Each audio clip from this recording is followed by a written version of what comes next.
et messieurs, bonsoir et bienvenue sur Promo Africa TV, la chaîne leader. Aujourd'hui, nous parlons de deux barrages hydroélectriques au Cameroun, notamment celui de Lompangar et de Membele. Le pays s'est résolument engagé dans le développement du secteur de l'énergie, ceci afin de faciliter l'accès à l'électricité dans les zones rurales, les grandes villes, mais aussi d'accélérer l'intégration régionale. Faisons à présent plein phare sur le barrage hydroélectrique de Lompangar. C'est ce que je vous invite à regarder dans ce reportage.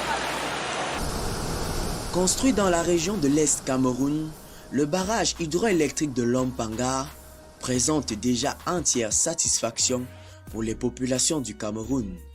Placé sous la coordination de l'entreprise Electricity Development Corporation EDC, ce barrage est venu régulariser le débit de production de la Sanaga qui était déjà insuffisant pour répondre à la demande.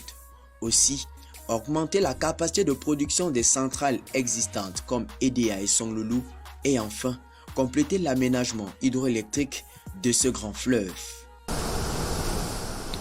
Avec une capacité de réserve de 6 milliards de mètres cubes d'eau sur une superficie de 540 mètres carrés, le barrage hydroélectrique de Lompangar repose des espoirs d'un lendemain meilleur pour le réseau interconnecté Sud. Montant global d'investissement 238 milliards de francs CFA.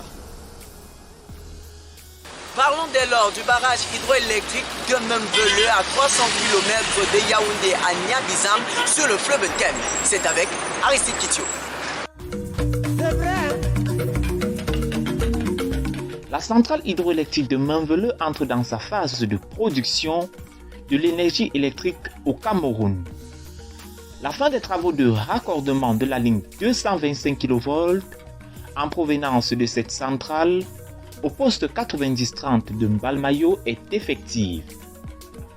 30 MW supplémentaires sont injectés pour alimenter le réseau interconnecté Sud, regroupant les régions du centre, du sud, de l'est, du littoral, du sud-ouest, du nord-ouest et de l'ouest.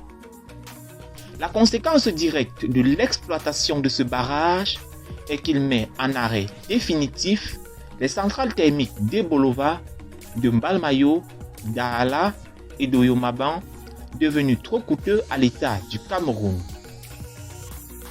L'augmentation de la production en énergie électrique de ce barrage sonne désormais comme un début de solution aux coupures récurrentes longtemps subies par les usagers et les entreprises qui en dépendent.